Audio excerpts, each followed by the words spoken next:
Good morning friends. चला आपण जो चॅप्टर इयत्ता 10वीचा जो आहे पार्ट सेकंडचा ॲनिमल क्लासिफिकेशन हा आपण सुरू करतोय. आपला जो काही 6वा चॅप्टर आहे हा सगळा ॲनिमल्सच्या संदर्भात आहे. त्यांचे आपल्याला या चॅप्टरमध्ये त्यांचे कॅरेक्टरिस्टिक्स वगैरे पाहायचे आहेत, त्यांचे क्लास आपल्याला पाहायचे आहेत, त्याचे फायलम्स आपल्याला पाहायचे, सब फायलम्स आपल्याला या चॅप्टरमध्ये अभ्यासायचे आहेत.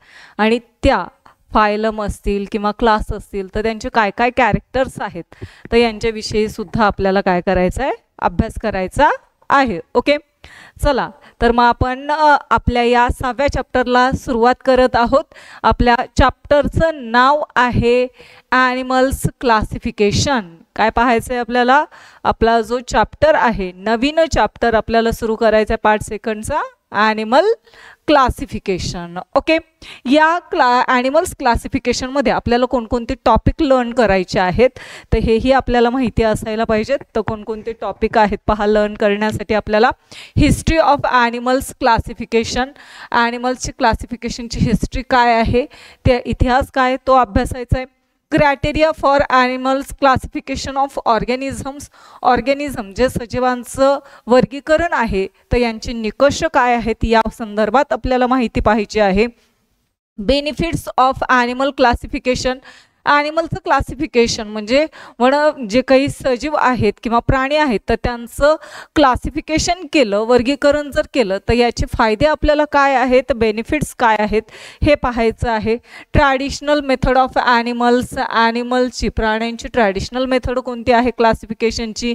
New system of animal classification, नवीन सिस्टीम ॲनिमल क्लासिफिकेशनसाठी कोणकोणत्या नवीन सिस्टीमचा उपयोग केलेला आहे. त्यानंतर किंगडम ॲनिमेलिया पाहायचं आहे, त्याचे फायलम, सब फायलम यांचा अभ्यास करायचा आहे. वर्टिब्रेटा यांचा आपल्याला काय करायचा आहे या चॅप्टरमध्ये अभ्यास करायचा आहे. चला तर मग आपण आपला जो खूप इंटरेस्टिंग असा जो चॅप्टर आहे ॲनिमल्स क्लासिफिकेशन हा आपल्याला अभ्यासायचा आहे. सर्वांनी व्यवस्थित या चॅप्टरचा अभ्यास करायचा आहे, कारण की याच्यामध्ये काही जे शब्द आहेत तर ते खूप हार्ड आहेत. त्यांचं रिव्हिजन करायची, बोलण्याची रिव्हिजन करायची आहे, जेणेकरून तुम्हाला ते तुमच्या शब्द तोंडामध्ये राहतील आणि ते तुम्हाला परीक्षेला आल्याच्या नंतर लिहिता येतील. एकदा जर वाचन केलं या शब्दांचं तर लक्षात राहत नाहीत, त्यामुळे रिपीट तुम्हाला वाचन करायचं आहे. हा चॅप्टर जो आहे आपण 9वीला प्लांटचं क्लासिफिकेशन पाहिलं होतं, आपल्याला या 10वीला ॲनिमलचं क्लासिफिकेशन बघायचं आहे. ओके, चला मग आपल्याला पाहायचं आहे. पहा या ठिकाणी आपण लर्न केलेलं आहे, मागच्या वर्षीही आपण लिव्हिंग ऑर्गॅनिझमचं क्लासिफिकेशन बघितलेलं आहे आणि या वर्षी सुद्धा तुम्हाला एक शॉर्टमध्ये म्हणजे रिकॅप करण्यासाठी लिव्हिंग ऑर्गॅनिझमचं क्लासिफिकेशन दिलेलं आहे. याच्यावरती तुम्हाला क्वेश्चन विचारले जात असतात, कारण की या ठिकाणी तुम्हाला जे ब्लॉक्स आहेत तर तुम्हाला जे दिसत आहेत बॉक्सेस तर ते परीक्षेला रिकामे बॉक्सेस दिले जातात आणि ते तुम्हाला फिल करायचे असतात. असे 3 मार्काला क्वेश्चन तुम्हाला विचारला जाऊ शकतो. त्यामुळे हे जे आहे, हे जे चार्ट डायग्राम असतात तर त्या व्यवस्थित लक्षात ठेवायच्या आहेत, कारण की चार्ट डायग्रामवरती पार्ट सेकंडला जे चार्ट डायग्राम असतात त्यावरती भरपूर प्रमाणामध्ये क्वेश्चन विचारले जात असतात. ओके विद्यार्थी मित्रांनो, त्यामुळे चला हे व्यवस्थित लक्षात ठेवायचे. पहा आपल्याला पाहायचे क्लासिफिकेशन ऑफ लिव्हिंग ऑर्गॅनिझम. जे काही लिव्हिंग ऑर्गॅनिझम्स आहेत they are classified into 2 groups, 2 गटांमध्ये त्यांचं विभाजन करण्यात आलेलं आहे. एक आहे प्रोकॅरियोटिक आणि दुसरा आहे युकॅरियोटिक. प्रोकॅरियोटिक म्हणजे आदिकेंद्रकी आणि युकॅरियोटिक म्हणजे काय, दृश्य केंद्रकी. ओके, अशा 2 ग्रुप्समध्ये लिव्हिंग ऑर्गॅनिझमचं क्लासिफिकेशन केलेलं आहे, प्रोकॅरियोटिक अँड युकॅरियोटिक. प्रोकॅरियोटिक जे आहे तर या प्रोकॅरियोटिकमध्ये फक्त किंगडम मोनेरा हा जो किंगडम आहे तर हा कोणत्या ग्रुपमध्ये येत असतो, प्रोकॅरियोटिकमध्ये येत असतो. आदिकेंद्रकी सजीवांमध्ये येत असतो. कोणता किंगडम आहे, कोणती सृष्टी आहे, किंगडम मोनेरा. यानंतर आहे पहा युकॅरियोटिक. युकॅरियोटिक जे आहे तर याचं क्लासिफिकेशन पुन्हा 2 ग्रुप्समध्ये झालेलं आहे. एक आहे युनिसेल्युलर ऑर्गॅनिझम आणि दुसरा आहे मल्टीसेल्युलर ऑर्गॅनिझम. युनिसेल्युलार म्हणजे एकपेशीय सजीव जे सिंगल सेल असतात त्यांना आपण काय म्हणतो, युनिसेल्युलार ऑर्गॅनिझम्स असं म्हणत असतो. आणि हे जे आहेत तर हे कोणते आहेत, मल्टीसेल्युलार ऑर्गॅनिझम म्हणजे बहुपेशीय प्राणी ज्यांच्यामध्ये मेनी सेल्स असतात. युनिसेल्युलार म्हणजे कोणते, तर सिंगल सेल असलेले, कोणते, सिंगल सेल असलेले. आणि मल्टीसेल्युलार ऑर्गॅनिझम्स म्हणजे यामध्ये काय असतात, तर मेनी सेल्स आर प्रेझेंट, अनेक पेशी यामध्ये उपस्थित असतात, त्यांना आपण मल्टीसेल्युलार ऑर्गॅनिझम्स असं म्हणत असतो. मग हे जे काही युनिसेल्युलार ऑर्गॅनिझम्स आहेत सॉरी हे जे युनिसेल्युलार ऑर्गॅनिझम्स आहेत तर यामध्ये काय येतं, किंगडम प्रोटिस्टा. कोणता किंगडम येतो, किंगडम प्रोटिस्टा.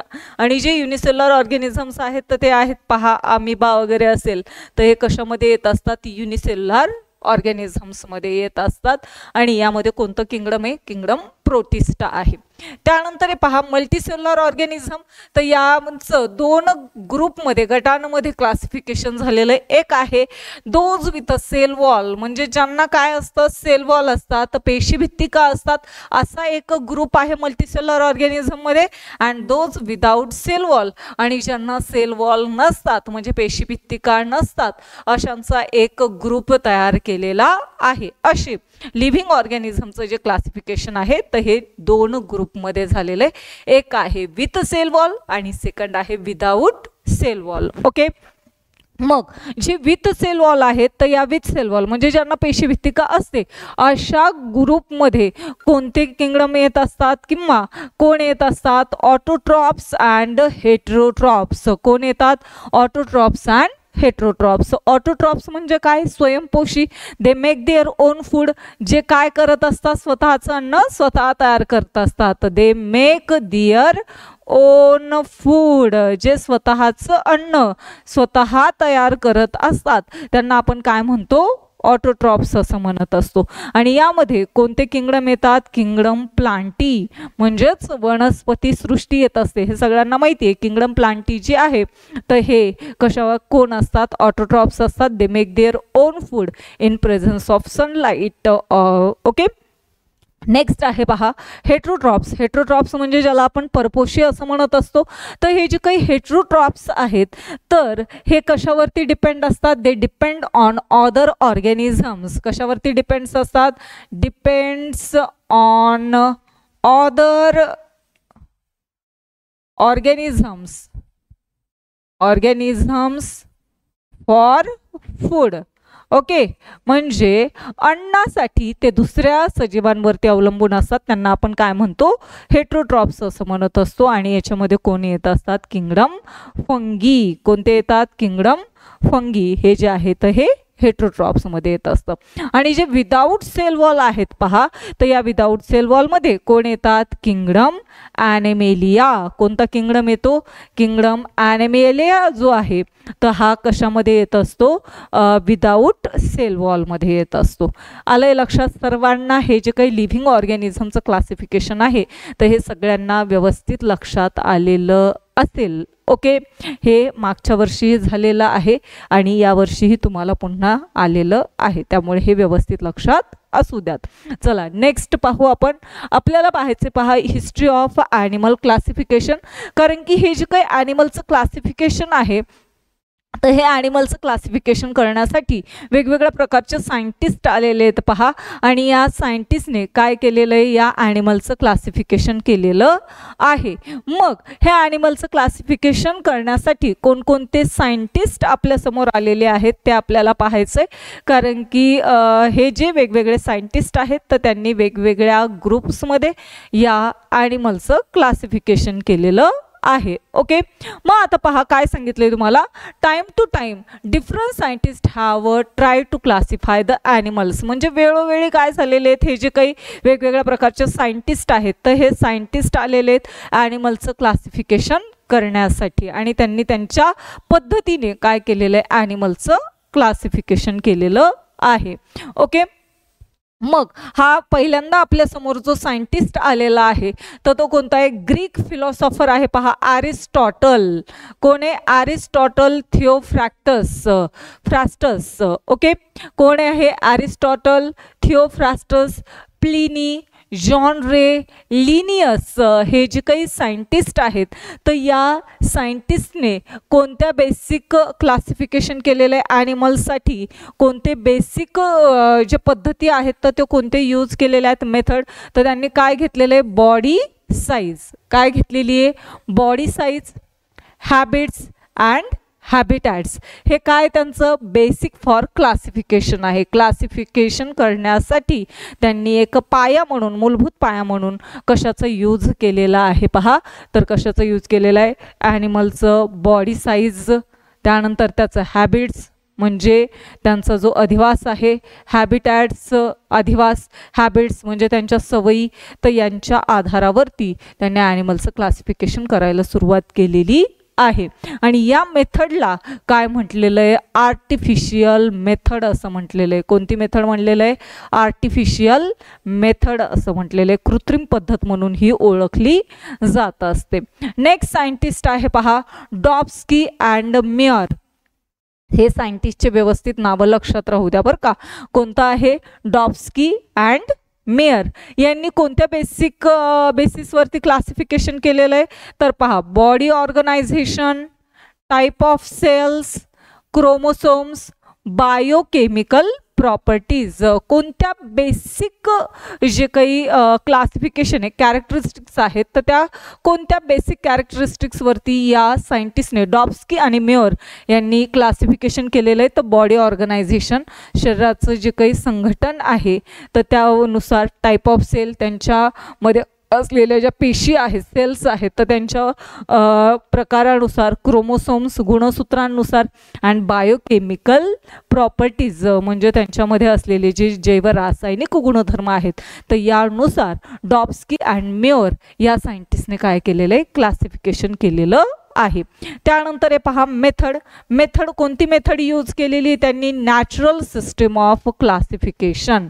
लक्षात राहू द्या, कोणती सिस्टीमचं यूज केलेलं आहे, कोणत्या मेथडचं यूज केलेलं आहे त्यांनी ॲनिमलच्या क्लासिफिकेशनसाठी, नॅचरल सिस्टीम ऑफ क्लासिफिकेशन या मेथडचा ॲनिमल क्लासिफिकेशनसाठी यूज केलेला आहे. त्यानंतरचा आहे पहा, नेक्स्ट लास्ट सायंटिस्ट आहे कार्ल हुज. हा जो काही कार्ल हुज सायंटिस्ट आहे, यांनी कोणत्या बेसिक वरती क्लासिफिकेशन केलेलं आहे ॲनिमलचं, तर पहा, presence or absence of notochord. जे नोटोकॉर्ड असतात, पृष्ठरज्जू जे आहेत नोटोकॉर्ड, तर ते नोटोकॉर्ड प्रेझेंट आहेत किंवा अब्सेंट आहेत, म्हणजे उपस्थित आणि अनुपस्थित, यावरती आधारित कार्ल हुज यांनी काय केलेलं आहे, ॲनिमलचं क्लासिफिकेशन केलेलं आहे, presence or absence of notochord. Okay, मग यामध्ये कोणती मेथड यूज केलेली आहे त्यांनी, पहा, method base on evolution, traditional method. कोणती आहे मेथड, कोणती यूज केलेली, इव्होल्युशनच्या बेसवरती, उत्क्रांतीच्या आधारावरती, आणि त्यालाच आपण ट्रॅडिशनल मेथड असंही म्हणतो असतो. तर त्या मेथडवरती आधारित कार्ल हुज या सायंटिस्टने काय केलेलं आहे, ॲनिमलचं क्लासिफिकेशन केलेलं आहे. तर ही आहे थोडीशी हिस्ट्री ॲनिमलच्या क्लासिफिकेशनची. जे डिफरंट सायंटिस्ट तुमच्या समोर आहेत, तर त्या डिफरंट सायंटिस्टने ॲनिमलचं क्लासिफिकेशन जे आहे, तर हे अशा प्रकारे या बेसिक क्लासिफिकेशन आणि या मेथडचा यूज करून ॲनिमलचं क्लासिफिकेशन केलेलं आहे. ओके, आले सर्वांच्या लक्षात. जर कोणता पॉईंट लक्षात आलेला नसेल तर मला सांगू शकतात, आणि जर लक्षात आलेलं असेल, तुम्हाला जर मी शिकवलेलं व्यवस्थित चांगल्या प्रकारे समजत असेल, तर सर्व विद्यार्थ्यांनी आपल्या लेक्चरला, आपल्या सेशनला लाईक करायचं आहे, शेअर करायचं आहे. ओके, आणि सबस्क्राईब करायचं आहे जे कोणी नवीन असेल आपल्या यूट्यूब चॅनलवरती. ओके, चला आपण नेक्स्ट टॉपिककडे वळणार आहोत. जो कोणता आहे पॉईंट आपल्याला पाहायचा आहे, बेनिफिट्स आपल्याला पाहायचेत ॲनिमल क्लासिफिकेशनचे. आता हे डिफरंट सायंटिस्ट जे आलेले आहेत पहा मुलांनो, आता हे वेगवेगळे सायंटिस्ट आपण पाहिले, तर ते काही वेडे होते का, ॲनिमलचं क्लासिफिकेशन करण्यासाठी त्यांनी एवढी मेहनत घेतली, वेगवेगळ्या मेथडचा यूज करून त्यांनी ॲनिमलचं क्लासिफिकेशन केलं, मग ते काही उगाच असंच करत बसले असतील का, काही गरज होती बरं त्यांना ॲनिमलचं क्लासिफिकेशन करण्याची. तर पहा, हे ॲनिमल क्लासिफिकेशन केल्यामुळे आपल्याला काहीतरी फायदे होत असतात. आपण, तुम्हाला माहिती आहे, आपण कोणतीही गोष्ट कशासाठी करत असतो, आपल्याला जर काही फायदा होत असेल, त्यापासून मिळत असेल, तर आपण ती काय करतो, गोष्ट करत असतो. ओके, हो की नाही. मग तशाच प्रकारे हे जे काही ॲनिमलचं क्लासिफिकेशन जे केलेलं आहे, तर हे ॲनिमलचं क्लासिफिकेशन आपल्याला काहीतरी बेनिफिट्स होत आहेत त्याच्यापासून, त्यामुळे आपण हे ॲनिमलचं क्लासिफिकेशन केलेलं आहे, त्या सायंटिस्टने ते क्लासिफिकेशन केलेलं आहे. मग हे बेनिफिट्स कोणते आहेत हे आपल्याला पाहायचे आहेत. पहा, तर काय आहे, convenient study of animal in a proper group. पहा काय सांगितलेलं आहे, जे ॲनिमल प्रॉपर ग्रुपमध्ये म्हणजे योग्य अशा गटांमध्ये जे काही ॲनिमल्स आहेत, तर त्यांचं वर्गीकरण केल्यामुळे त्यांचा अभ्यास करणं, त्या ॲनिमलचा अभ्यास करणं काय झालेलं आहे, आपल्याला सोयीस्कर झालेलं आहे, सोपं झालेलं आहे. ओके, आपण पाहिलं की जर आपण एखादा ॲनिमल घेतला, डॉग घेतला, कुत्रा घेतला, तर त्या कुत्र्याच्या वेगवेगळ्या बऱ्याच प्रजाती आहेत, वेगवेगळ्या स्पेसीज आहेत. मग आपण प्रत्येक स्पेसीजचा अभ्यास करणं आपल्याला शक्य आहे का? नाही आहे. पण आपण जर त्याला एकाच ग्रुपमध्ये टाकलं आणि फक्त आपण त्या ग्रुपचा जर अभ्यास केला, तर आपल्याला त्या डॉगच्या सगळ्या स्पेसीजविषयी काय होऊन जाते, इन्फॉर्मेशन मिळून जाते, माहिती मिळून जात असते. आणि यामुळेच ह्या ॲनिमलचं क्लासिफिकेशन केल्यामुळे आपल्याला फर्स्ट बेनिफिट्स काय मिळून जातो, convenient to study of animal in a proper group. योग्य गटाची, जे ॲनिमल्सचे योग्य गट आहेत, तर त्यांचं काय करणं, अभ्यास करणं सोपं सोयीस्कर झालेलं आहे. त्यानंतर easy understanding of entire group through studying a few animals from each group. पहा, म्हणजे प्रत्येक गटामध्ये जर काही ॲनिमल्सचा आपण जरी काय केला, अभ्यास केला, तर आपल्याला पूर्ण एंटायर ग्रुपविषयी काय मिळून जाते, इन्फॉर्मेशन मिळून जात असते, माहिती मिळून जात असते. मग आपल्याला प्रत्येक ॲनिमलचा अभ्यास करण्याची गरज नाही. ओके, हा एक फायदा आहे. त्यानंतर enhance understanding of animal evolution. प्राण्यांची उत्क्रांती कशी झालेली आहे, तर याविषयी आपल्याला काय मिळून जाते, माहिती मिळून जात असते. Okay, understanding the animals evolution.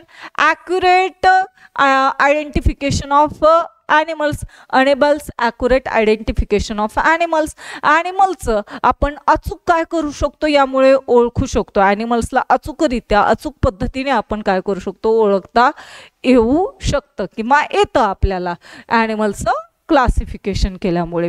आता तुम्हाला वेगवेगळ्या डॉग असतील, कॅट असतील, तर त्याच्या वेगवेगळ्या जर स्पेसीज आपल्यासमोर आणून ठेवल्या, तर आपण जर डॉगला कॅट म्हणू शकतो का, वेगळ्या स्पेसीजमध्ये आणलं तर नाही म्हणू शकत. म्हणजे आपण ते काय करू शकतो, ॲक्युरेटली त्याला ओळखू शकतो, आयडेंटिफाय करू शकतो. नेक्स्ट आहे enhance understanding of animal relationship with other organisms.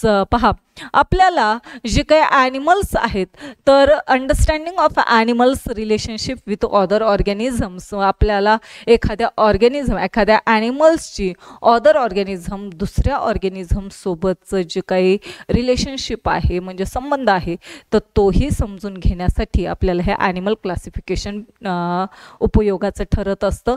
Help understands habits and role of each animals in a nature. काय लक्षात येतं आपल्याला, हेल्प्स अंडरस्टँड, कशासाठी मदत मिळते, अंडरस्टँड द हॅबिटॅट्स, त्यांचा अधिवास समजून घेण्यासाठी, कुठे राहत असतात, कोणत्या ठिकाणी त्यांचा अधिवास असतो. Role of each animals in a nature, आणि नेचर, निसर्गामध्ये प्रत्येक ॲनिमलचा काय रोल आहे, काय भूमिका आहे, तर हे समजून घेण्यासाठी सुद्धा आपल्याला हे ॲनिमल क्लासिफिकेशन हे उपयोगाचं ठरतं. त्याचबरोबर facility study of various animals adaptation. ॲनिमलचं जे ॲडॅप्टेशन, अनुकूलन घडून आलेलं आहे प्राण्यांचं, तर त्याच्यामध्ये त्यांच्या वेगवेगळ्या अनुकूलतेचा अभ्यास करण्याच्या सुविधाही, यांचाही आपल्याला काय मिळून जातो, इन्फॉर्मेशन मिळून जात असते. Facility studies of various animal adaptation. Animal adaptation, प्राण्यांचे जे अनुकूलनाच्या वेगवेगळ्या जर आपल्याला अभ्यास करायचा असेल, तर त्याच्या सुविधांविषयीचंही आपल्याला काय करता येतो, अभ्यास करता येत असतो. ओके, हे काय आहेत, बेनिफिट्स आहेत ॲनिमल्स क्लासिफिकेशनचे. हे व्यवस्थित वाचायचे आहेत विद्यार्थी मित्रांनो. ओके, ज्यामुळे तुम्हाला परीक्षेला चांगल्या प्रकारे मार्क पडून जातील. ठीक आहे, चला नेक्स्ट टॉपिक आपण लर्न करणार आहेत. आपल्याला काय पाहायचे, क्रायटेरिया पाहायचे, criteria for classification of organisms.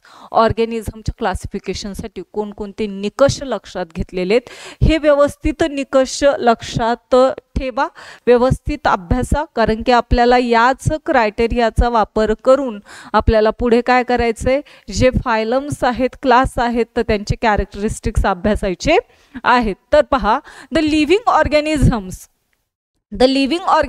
are classified according to their basic characteristics such as presence or absence of nucleus, unicellular body, multicellular body, presence or absence of cell wall and mode of nutrition in them. Living ऑर्गॅनिझमचं जे classification आहे तर यांच्या basic characteristics लक्षात घेऊन या living ऑर्गॅनिझमचं classification केलेलं आहे. मग ते बेसिक कॅरेक्टरिस्टिक कोणत्या लक्षात घेतलेल्या आहेत, जसं की presence or absence of nucleus. कोणत्या सजीवांमध्ये न्यूक्लियस जे आहे, सेल एखादी सेल असेल आणि त्या सेलमध्ये असलेलं जे न्यूक्लियस आहे तर हे एखाद्या सजीवामध्ये प्रेझेन्स असतात तर एखाद्या सजीवामध्ये ते अब्सेंट असतात. तर त्यावरून ॲनिमलचं क्लासिफिकेशन केलेलं आहे. त्याचबरोबर unicellular body or multicellular body, म्हणजे एखादा सजीव हा युनिसेल्युलर आहे का मल्टीसेल्युलर आहे त्यानुसार त्यांचं क्लासिफिकेशन केलं जातं. त्याचबरोबर presence and absence of cell wall present आहेत किंवा अब्सेंट आहेत हे आपण पहिल्या चार्टमध्ये अभ्यासलेलं आहे पहा लिव्हिंग ऑर्गॅनिझमचं क्लासिफिकेशनमध्ये. And the mode of nutrition, त्यांच्या पोषक तत्वाचा जो प्रकार आहे तर तो कोणत्या प्रकारचा आहे, म्हणजे ते ऑटोट्रॉप्स आहेत, हेट्रोट्रॉप्स आहेत का सॅप्रोफाइट्स आहेत, तर यानुसारही काय केलं जात असतं, लिव्हिंग ऑर्गॅनिझमचं क्लासिफिकेशन केल्या जात असतं. ओके, यामध्ये पहा प्लांटचं classification. The plant classification according कशानुसार केलेलं आहे, presence or absence of organs. आता हे प्लांटचं जे क्लासिफिकेशन आहे तर हे तुम्हाला 9वीला झालेलं आहे, पण तुम्हाला लक्षात येण्यासाठी तुम्हाला इथं काही पॉईंट दिलेले आहेत पहा. Presence or absence of organs म्हणजे काही वनस्पतींमध्ये त्यांचे जे ऑर्गन्स असतात. मग आता हे ऑर्गन्स कोणते आहेत बरं, कोणी सांगू शकतं का कोणते ऑर्गन्स आहेत, मला कमेंट्स करून सांगा पटपट कोणते ऑर्गन्स आहेत जे अब्सेंट किंवा प्रेझेंट असतात, किंवा प्लांटचे ऑर्गन्स सांगून द्या मला कोणते पार्ट्स सांगा प्लांटचे कोणते असतात, काय असतात, सगळ्यांना माहिती आहेत. ओके बरोबर आहे. कोणते असतात, रूट आहे, रूट, स्टेम, लीव्ज, त्यानंतर फ्लावर्स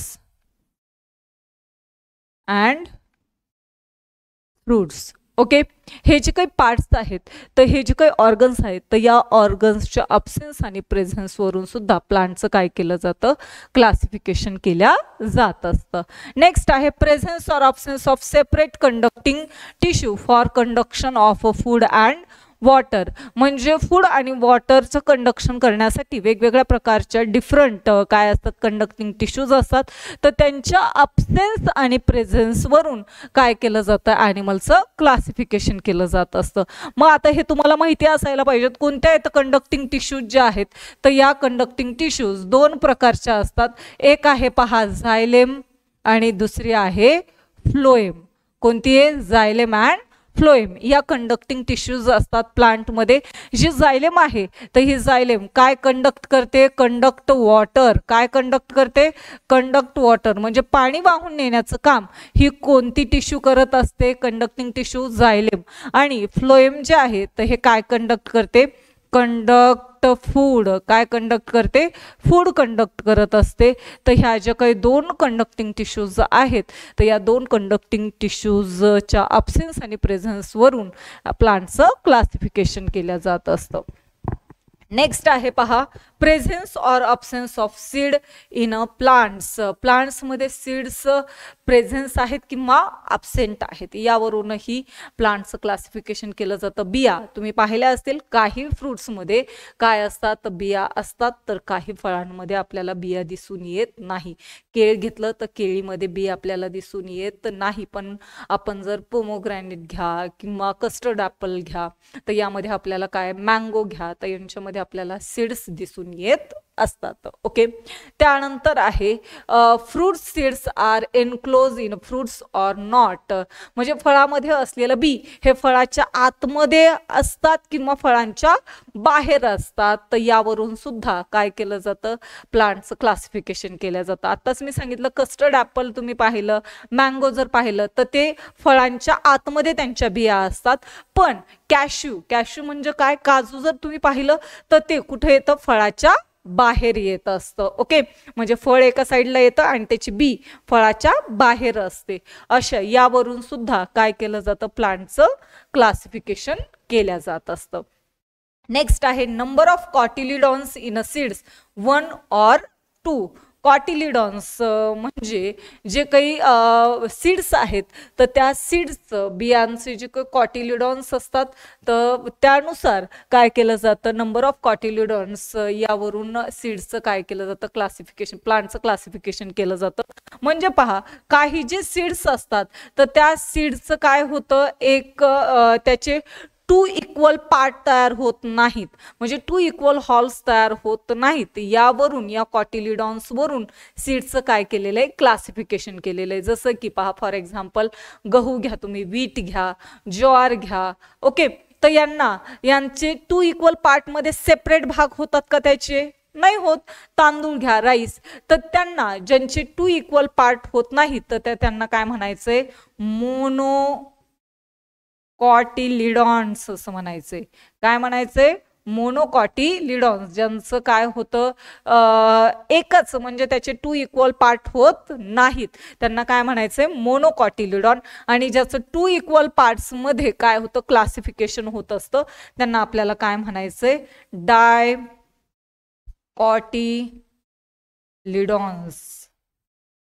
ओके, डायकॉटिलिडॉन्स म्हणजे द्विबीजपत्री, एकबीजपत्री, द्विबीजपत्री, बीजपत्रांवरून यांचं क्लासिफिकेशन केलेलं आहे. ओके, म्हणजे फॉर एक्झाम्पल तुम्ही जर काय घेतलं, हरभरा घेतला, हरभऱ्याची डाळ घेतली तर त्याचे 2 इक्वल पार्ट होतात की नाही.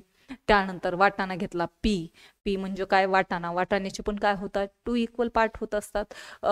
त्यानंतर काय, शेंगा, भुईमुगाच्या शेंगा तुम्ही जर घेतल्या तर त्याचे पण काय होत असतात, 2 इक्वल पार्ट्स होत असतात. ग्राउंडनट म्हणतो आपण त्याला. ओके, मग ज्यांचे 2 इक्वल पार्ट होत असतात तर त्यांचे किती, 2 पार्ट्समध्ये क्लासिफिकेशन होत असतं. कॉटिलिडॉन्स वरून सीडचं 2 ग्रुप्समध्ये क्लासिफिकेशन होत असतं, 1 or 2.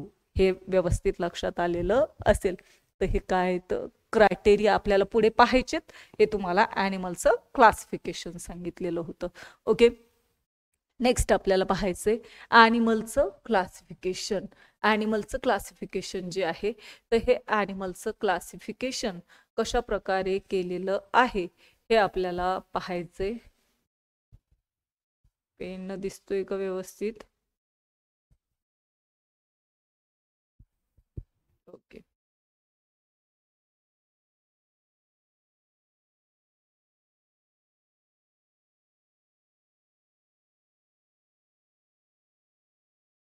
पहा, ॲनिमलचं क्लासिफिकेशन. आता आपण प्लांटचं क्लासिफिकेशन बघितलेलं आहे. आता आपल्याला आपला चॅप्टरच आहे ॲनिमलचं क्लासिफिकेशन, तर त्याविषयी आपण थोडासा अभ्यास करणार आहोत. ओके, पहा, there is a great diversity among animal on the earth. तुम्हाला माहिती आहे प्लांटमध्ये सुद्धा खूप डायव्हर्सिटी दिसून येत असते. आणि तशाच प्रकारे जर ॲनिमल्स तुम्ही जर बघितले तर ॲनिमल्समध्ये सुद्धा काय, खूप डायव्हर्सिटी आहे, खूप विविधता आपल्याला दिसून येत असते. आणि त्यामुळेच, या डायव्हर्सिटीमुळेच ॲनिमलचं काय केलेलं आहे, क्लासिफिकेशन केलेलं आहे. There are 7 million species of different animals.